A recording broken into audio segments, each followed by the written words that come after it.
Drink it in, man.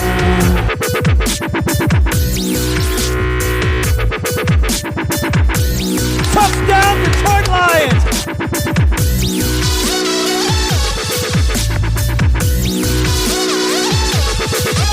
Cornbread! Cornbread! Cornbread! Drink it in, man.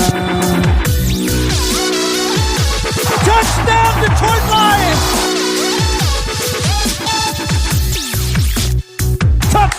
Touchdown, Detroit Lions!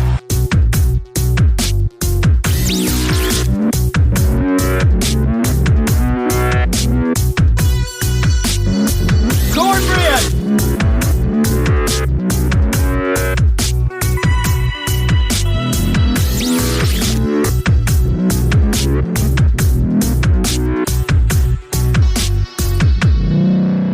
Drink it in, drink it in, drink it in, man. Detroit Koolaid drinkers. What's up, everybody?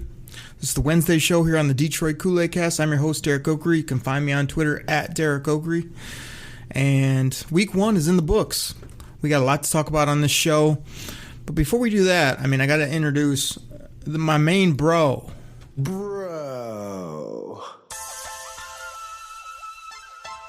You guys know who he is. The king of all bros, Stefan. My man. What's going on? How you doing this week?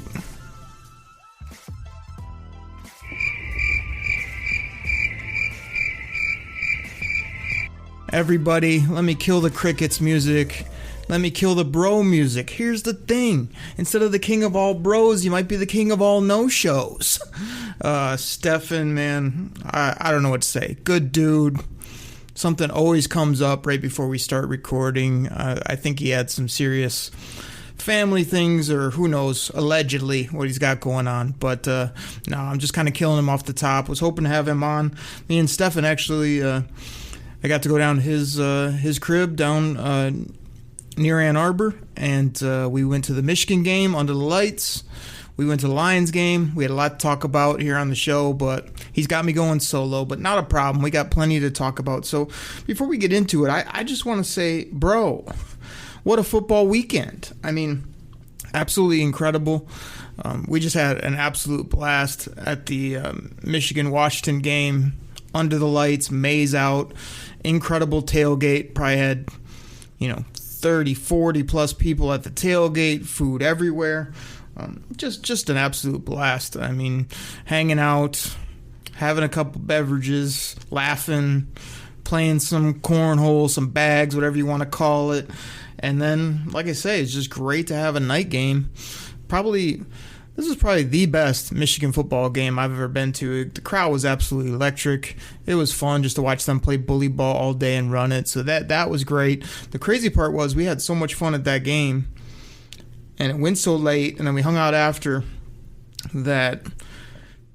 We were spent. That was really a great time. So getting to the Lions game, we still had a ton of fun doing that. I'll get to that here in a moment.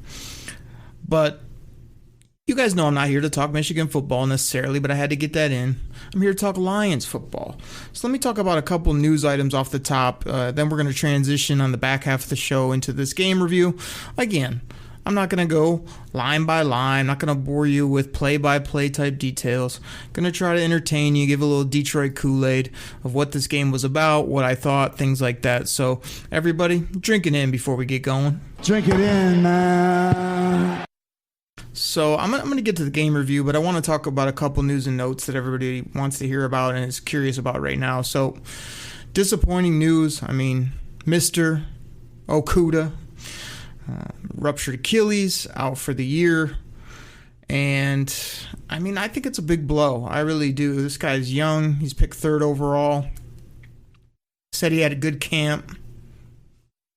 And I was really looking forward to seeing him. I was kind of like, man, Mr. Okudah, he's going to get a bunch of reps. He's going to grow. He's going to see a lot of different players and coverage this year after missing some time last year, just being in a horrible scheme, injured, all the reality / excuses that we had last year why this guy didn't play. And I'm not saying he had a great game. Don't get me wrong. And we'll talk about it later, but the big play that killed the Lions that he was involved with, he only had one nice pass breakup that I recall. I can't say he had a tremendous game. But what I will say is, you never like to see a young guy like this get injured, especially an Achilles. I mean, if PodBean had trouble coming back from an Achilles, I can imagine what Mr. Okudah is going to have in regards to a recovery. It leaves the Lions extra thin at cornerback. So I'm upset for a lot of different reasons. Not to mention that I recently got kind of a game cut 23 that I was looking to rep this season for number 23 for the Detroit Lions. I mean, we still know, regardless if I was going to rep that, I was rooting for the player. I mean, we still know this, right? Hey, listen, Ohio State sucks.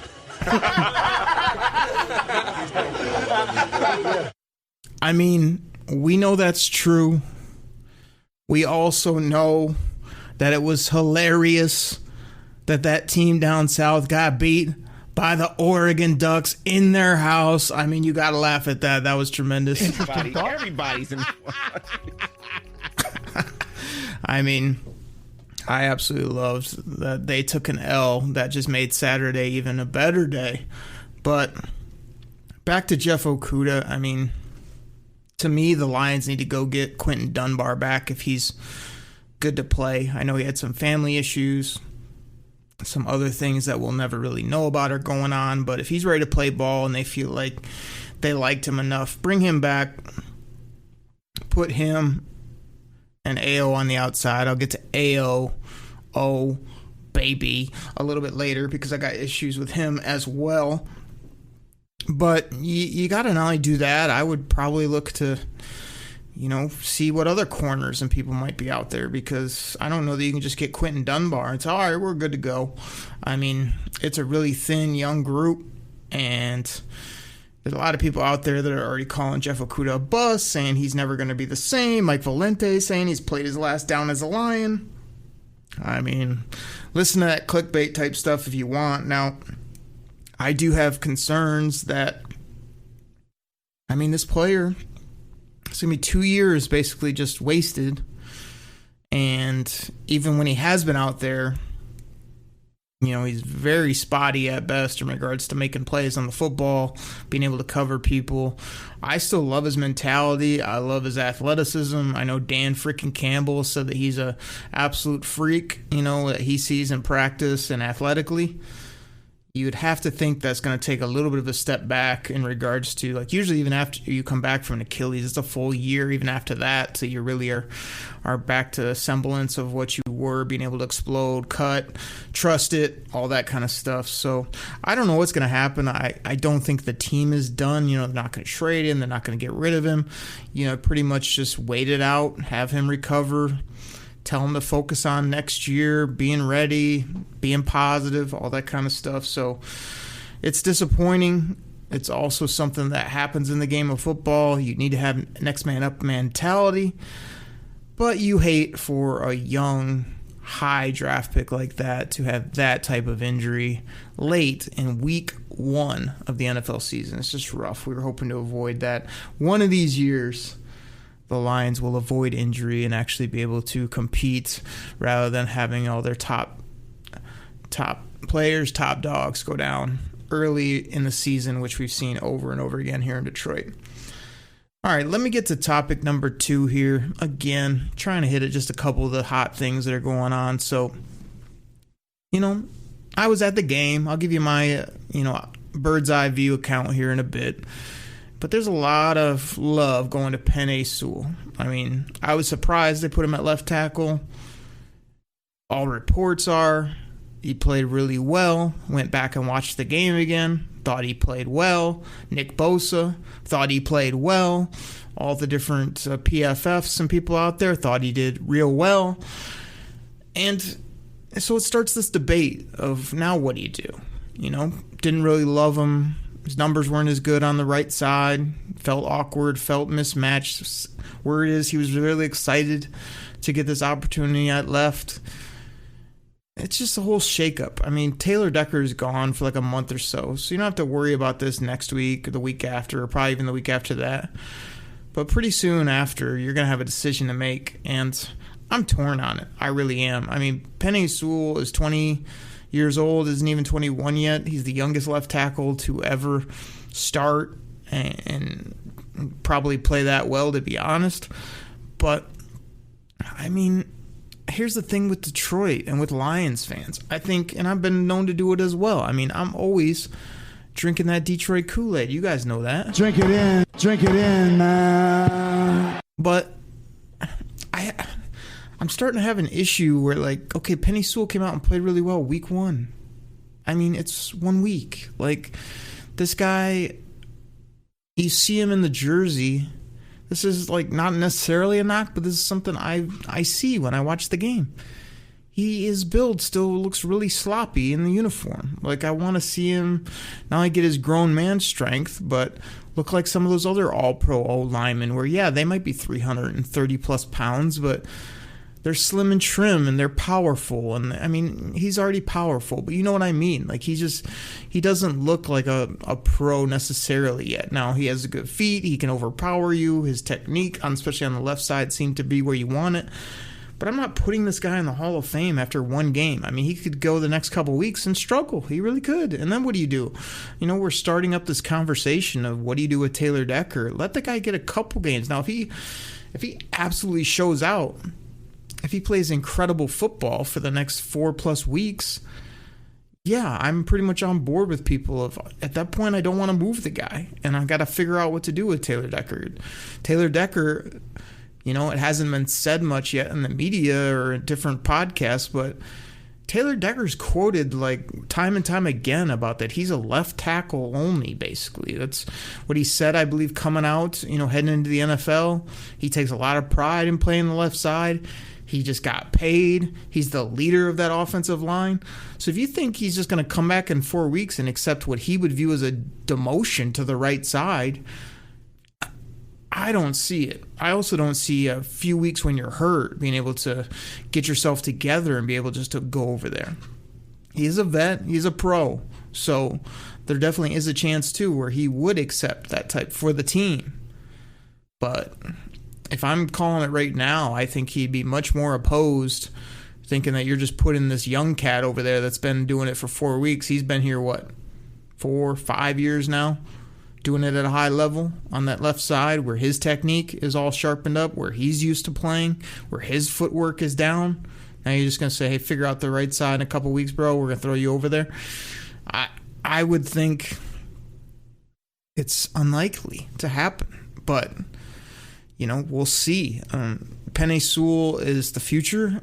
Like I said, once he tightens up his body as well as continues to learn the NFL game, I think he can be a great player over there. He already has a great mentality in regards to, you just saw the excitement from the kid and you saw the intensity. You saw him be able to just manhandle people at times, especially a guy like Nick Bosa, who's a top rusher, even though he's a bit smaller. I mean, he gets around a lot of people and gives a lot of people fits, and Penei Sewell had a pretty good day. I think one time when I went back and watched the tape, I saw him get beat for a sack or a hit or a hurry, whatever you want to call it. And other than that, he was pretty clean, and they obviously did some damage in the run game as well. So we'll wait and see. I think it's TBD. I did put out a poll on Twitter. Again, you guys can find me at Derek Okrie. That's spelled DerekOkrie, where I was like, you know, what do you guys want to do at this left tackle spot? Keep Decker at left tackle? Keep Sewell left tackle? Put Taylor Decker at right tackle? Or trade Taylor Decker? I mean, I know that's crazy out there.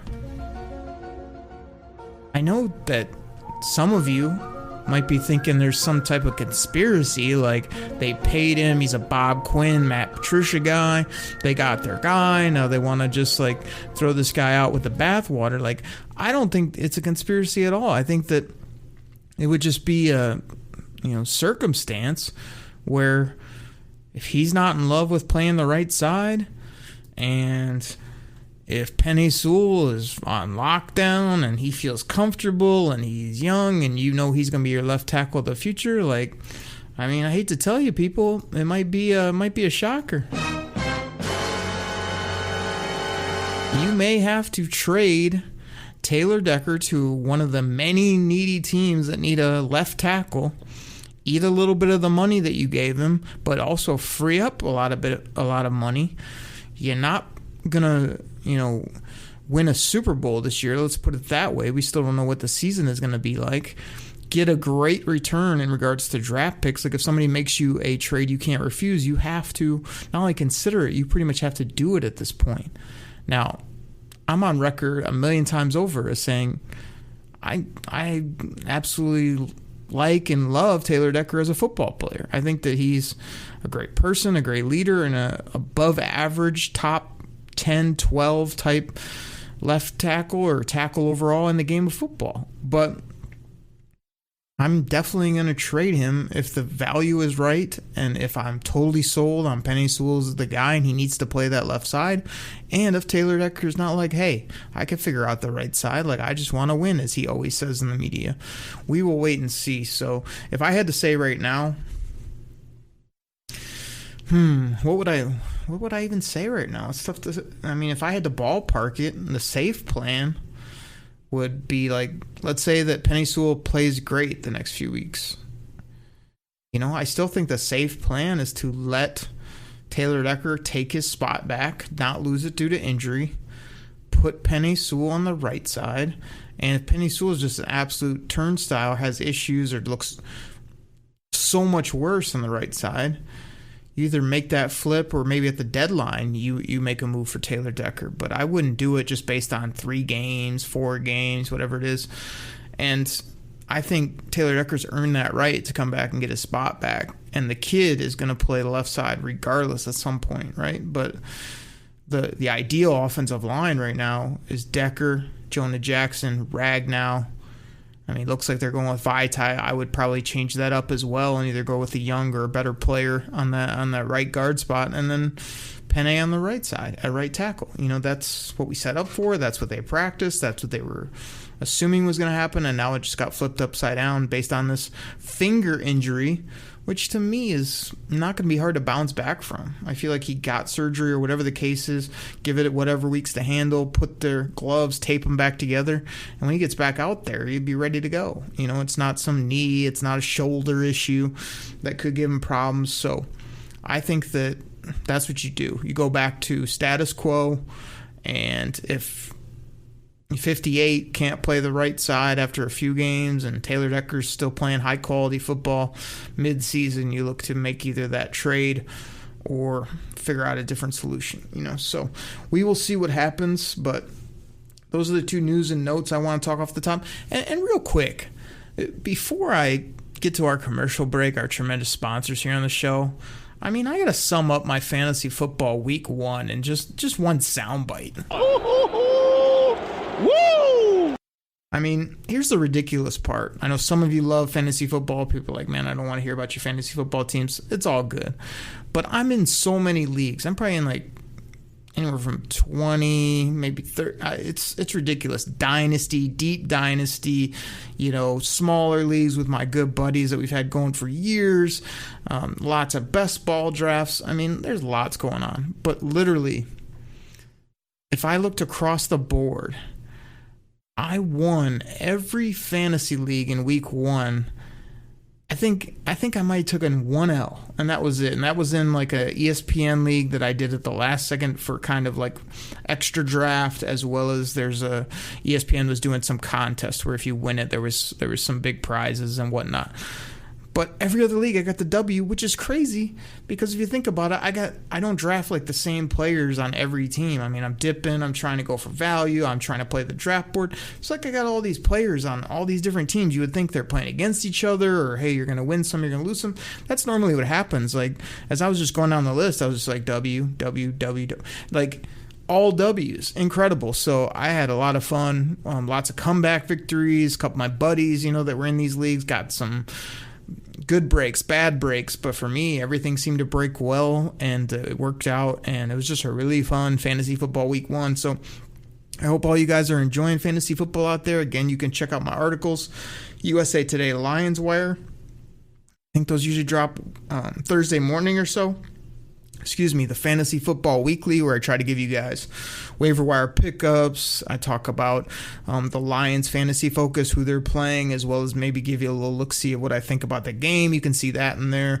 I give you just some broad strokes talk about fantasy football, telling you to enjoy it, keep your eye on injuries, don't always overthink it, play your studs, all that type of advice that I give to you, as well as waiver wire tops at each position. I also give you matchups to look at, so if you're not always on top of the NFL schedule, you can usually check out the article and be like, oh man, these are like the top 6-8 games. Oakley's got them highlighted, who I should watch, what time they're on, and a couple players from each team to check out. So definitely check out that article, as well as all the other great stuff that Jeff Risdon and company are doing over at USA Today Lions Wire.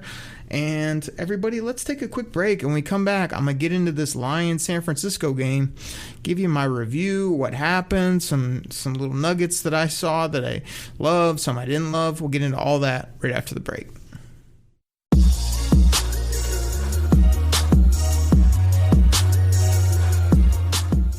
All right, everybody. This goes out to my fantasy football fans out there. Now, you probably heard about Reality Sports Online, the most powerful fantasy sports platform where owners can build and manage their fantasy team like a real NFL general manager. But the question is, have you tried it?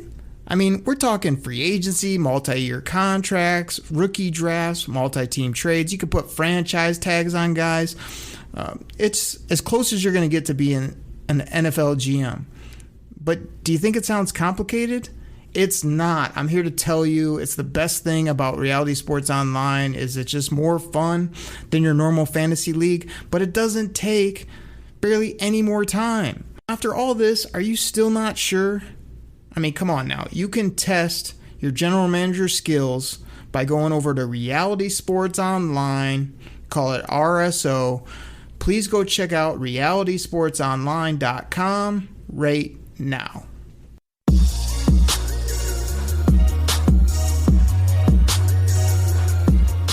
All right, Detroit Koolaid drinkers, we're back from the break. Thank you so much for listening to our sponsors. I say it every week. Thank you for hitting that subscribe button. Thank you for listening to the show. Thank you for sharing it with friends. We continue to grow. I'm trying to bring on guests when they actually show up. Unlike, the King of Bros who ducked out on me again today. Bruh. I mean, come on, man. Come on, bro. Bruh.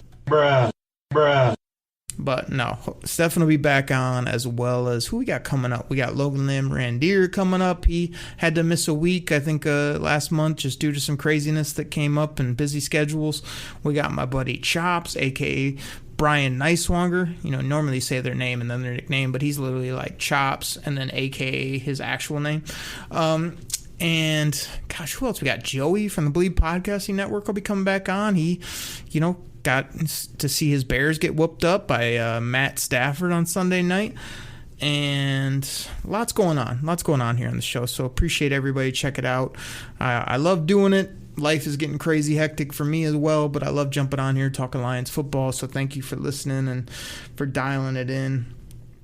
And let's get into this ball game. So again, real exciting first game of the year. Downtown was fun. People were everywhere. First time back. That's why the Michigan game was so hyped too. It was like the first legit big event, I felt like, at that Michigan night game, where people were out, they were having a bunch of fun, we weren't worried about masks, the stadium was packed, they had everything going. And same when we headed down to the Lions game. I mean, downtown was jumping, people were everywhere enjoying themselves, grilling, throwing the football, hanging out, just an absolute great time. So that felt good. I mean, everyone's excited about this new Lions team, but I gotta say, as the game got closer, everybody was sort of like, oh man, they're gonna get beat down, it's gonna get ugly, we don't expect much. And what I expected is I just wanted to see lots of improvement. I want to see young players, I want to see exciting football. And I gotta tell you, right off the bat of this game, if you go back and look at it, the first time the Lions get the football, they have a really nice run on the first play of the game for them. They get the ball rolling, a couple plays to TJ Hawkinson gets them going down the field. They end up getting in a 4th and 1 situation. And unfortunately, they do what the Lions have been known to do, which is on 4th and 1, just like almost all teams in the NFL for whatever reason. They just run right up the middle on 4th and 1. Jamal Williams slips. They end up turning it over on downs. Now, if you just go back and think about it, they might have been able to get 3, or if they get that first down, could they have even got 7? They get neither. Then the next play for the 49ers, they fumble the snap. Lions pick it up. They don't cash that in as well. They end up coming up empty. I believe they had a missed field goal after that. And so that's like anywhere from 14 to 10 points that you could have been up, and people would have been juiced. I mean, the stadium was electric, as they are for every Lions game to start, but they come up empty. People start doubting, feeling, here we go again. And the San Francisco 49ers, with 5 minutes left in the first quarter, Creasus. This wasn't the DP. This was Trey Lance coming in for a little 5-yard pass to Sherfield. And this is what annoyed me about this pass. Not only was it Trey Lance coming in and first throw, he gets a guy absolutely wide open, but it's more on the Lions. Like, do we just, as an organization, never ever cover people within the 10-yard line on these little pass plays that every other team draws up? We had nobody in the screen. I mean, AO absolutely got worked, fell down. We all know Will Harris is nowhere in the picture. I've tried to support that guy for 2-3 years now. He's just an abomination in coverage and pretty much everywhere else as well. We'll get into him here in a bit. And it's just an easy touchdown. Just so frustrating to watch that we didn't even put up a fight on this play when you go back and watch it. But sure enough, the Lions, with a nice little answer, they come down. They put together a 13-play, 82-yard drive, 7:12 off the clock, and a pay dirt to T.J. Hawkinson. I mean, Hawkinson was unguardable early, late, in the middle. He really played great football. This was just a great drive by the Lions, Jared Goff, everybody involved, and a really nice payoff there, down with just a sweet route and a sweet catch and just going into the corner of the end zone. So crowd was hype. I mean, it's 7-7 at this point. We're already into, the early portion of the second quarter, so people are still feeling good. It's just you did miss those opportunities earlier. There's no question. And I don't remember if it was in those first, I think it was in that first drive or two, where I had a real problem when I went back and watched it on film of St. Brown actually toasted his man off the line, got open on the left sideline, had 1, maybe 2 steps on his guy. Jared Goff, he threw it too hard. He threw it way out of bounds. And to me, it looked like an easy NFL throw. It was like those times where Matt Stafford put his hands on his helmet. Like, all you got to do is layer this ball in like almost every other NFL quarterback does, and that's an easy walk-in touchdown for the rookie to start the year. And instead, he burned it out of bounds high and too hard.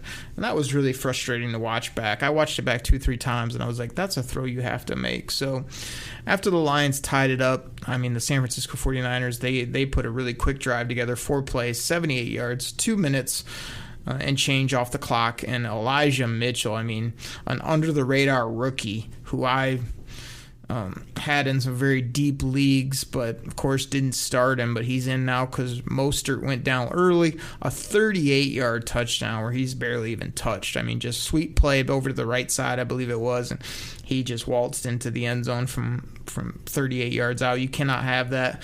You got to play tougher football, gap sound, all that type of thing to be able to lock something like that up.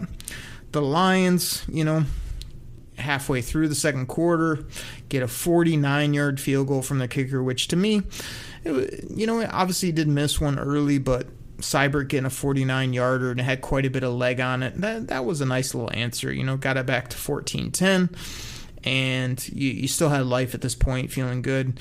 Now this is where it gets ugly. I mean, Hasty gets a 3-yard touchdown. Again, who? Yeah, exactly.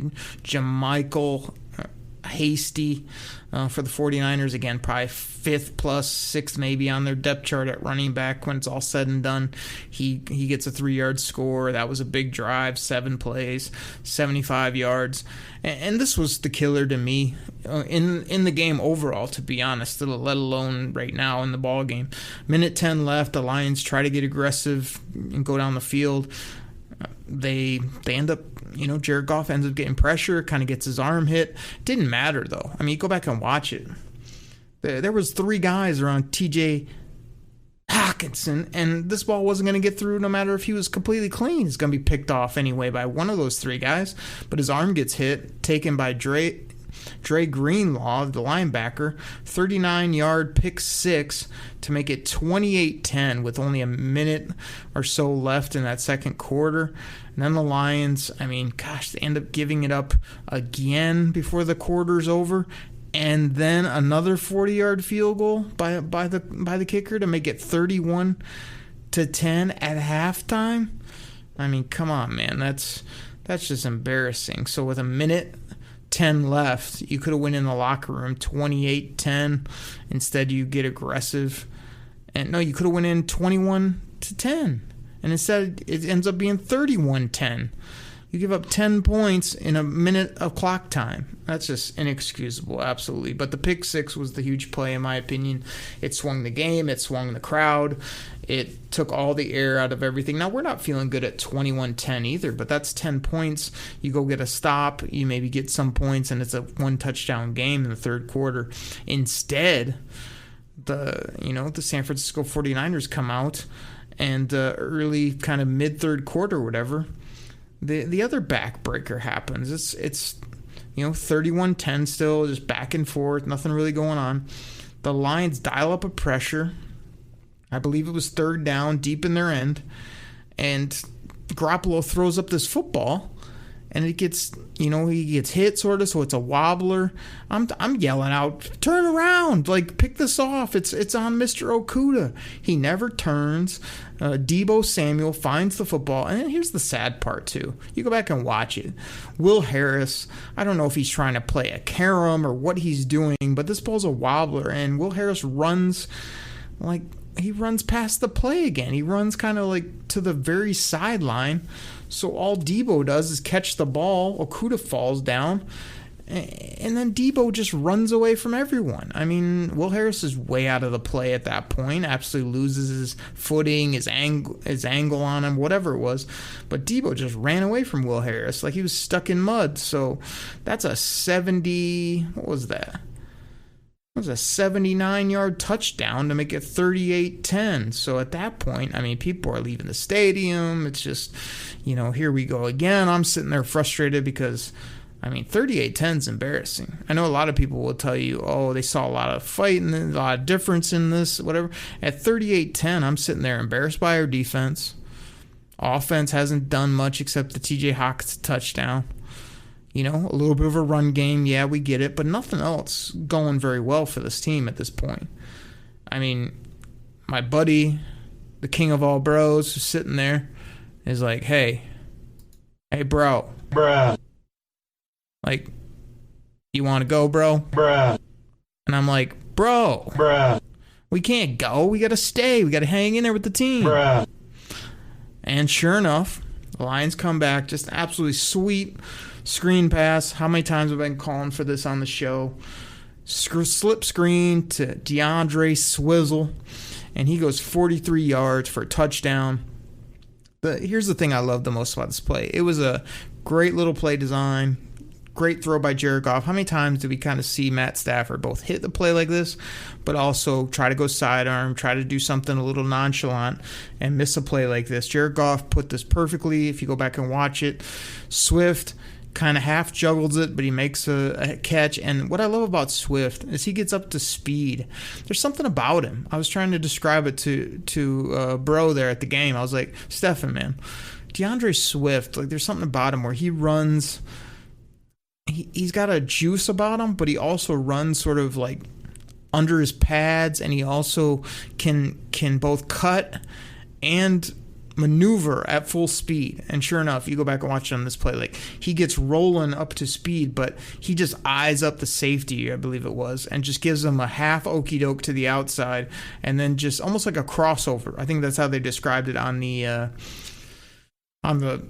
commentary. Just crossed him up where the dude kind of got off just a little bit and Swift just ran by him. I mean, that was awesome. So at that point, 38-17, a couple score game, I'm like, nah, man, we're hanging. We got to see what happens here. But a lot of clock time went off, once the 49ers with about, I think about 9 minutes or so end up getting a field goal again. It's 41-17, Stefan looks over at me and again he's like, come on, bro. Bruh. Like, and at that point I was kind of like, man, there's no way you're going to win a game at 41-17. So I was like, I think this is the only time I've left. There's a couple times I left early at a game. A few years ago, probably more than a few years ago now. I'd say probably 6-7 years ago. They played the Saints late in the year. My buddy Jay Will went. I think it was Jay Will's first ever Lions game, real game that he was at with me. We were hanging. But the Saints just put it on us. I mean, I want to say it was, 30 or 40 zip before you knew it. And I was just like, man, let's just go. So we went and hung out at a bar, got some grub, had some fun other than watch the Lions get beat down. That was the only time I can remember leaving a regular season game early, pretty much. But the other time is when I quit on the Lions on that Cowboy game where Matt Stafford had the crazy comeback. I took a shower or something. I came out and the Lions were somehow tied up, and then Matt Stafford had that drive and the fake spike where he jumped in, which was incredible. So, yeah, I'm going to admit it. Detroit Koolaid drinkers don't hate me a ton for it. We did leave early, as did most other people. I mean, I know it's not a good move. I mean, you may call it a fail. For me, that's okay. Like, I just felt like that was my mood with the Lions at that point. I was like, really? You're getting beat down 41-17, late fourth quarter, whatever it is. I'm like, let's get out of here. We beat the traffic, go home. I wanted to watch some of the other NFL games, get caught up on my fantasy team, as well as just, we'll see what they got next week. I've seen enough at this point. So we end up bolting out of there, keeping an eye on it as we're walking, like nothing's really happening as we head around the stadium or whatever to head out the front door and, jump in the car, head out, still nothing really going on, keeping an eye on it on the radio or whatever. And then sure enough, we end up grabbing some grub before we go back to watch the preseason. Next thing you know, touchdown. Oh, nice. A little touchdown for Jay Swaggy getting in the end zone. That's cool. Next thing you know, they get the football back on the onside kick, which when I watched that back on tape, probably the best onside kick I've ever seen in my life. I mean, it took like 3-4 regular bounces and then just absolutely just decapitates, George Kittle, hitting him right in the face mask. I mean, that was unbelievable. Lions get on it. They go ahead and cash in another touchdown to Quintez Cephas with a nice catch, as well as a beautiful toe tap on the 2-point. I mean, unbelievable that it's 41-33 at this point. But then, I mean, just absolutely air let out of the room. Next onside kick, it's an absolute horrible onside kick right to the guy, just scoops it up. It never took a bounce. It never was a challenge. It was just, you might as well just hand it to the other team, right? So at that point, I got to assume everybody left. Sure enough, we're sitting there still listening to it. The 49ers end up getting a first down. All they got to do is go to the ground. Deebo Samuel wants to pad his stats or something. And Big Trey Flowers, the $18 million man, strips this ball out.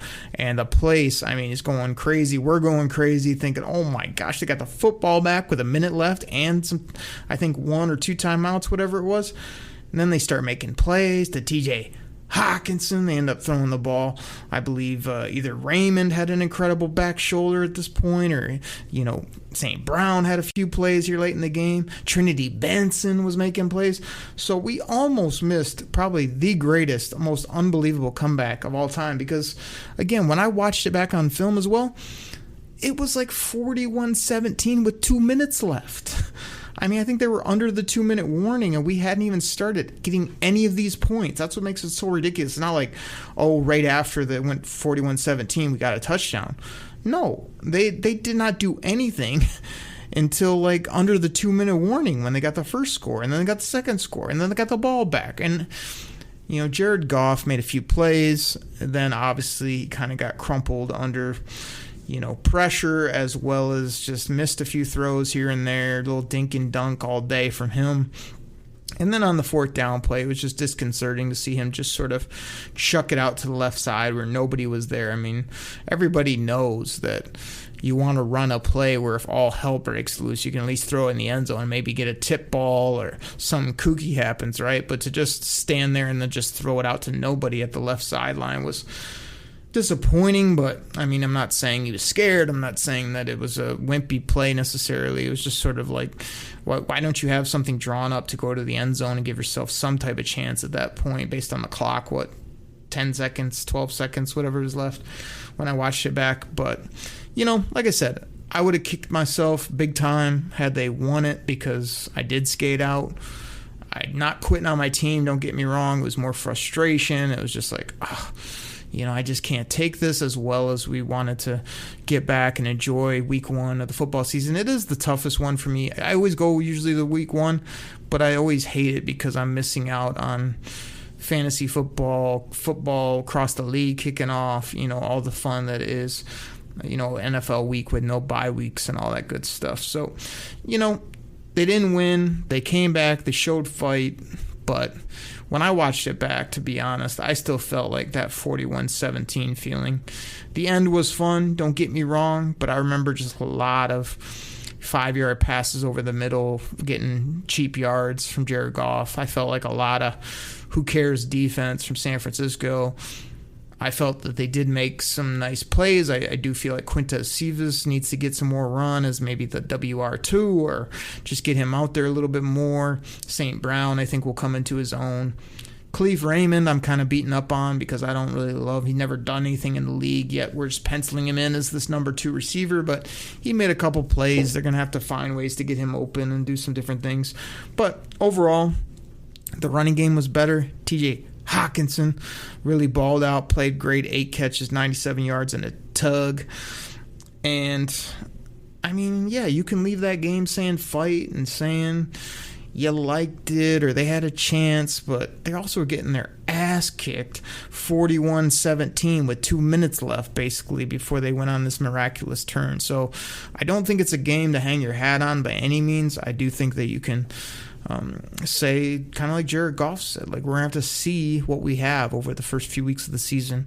They have a very tough schedule, but if they can kind of make some adjustments, get over some of these injury issues, and give some of these other tough teams a battle, then we will have a fighting team. If they go get just decapitated in Green Bay and against Baltimore and, the other tough teams coming up on their schedule, then yeah, we're going to know that our defense still needs a ton of work. The offense can't get by with these no-name receivers. But so I'm not putting Penei Sewell in the Hall of Fame after week 1.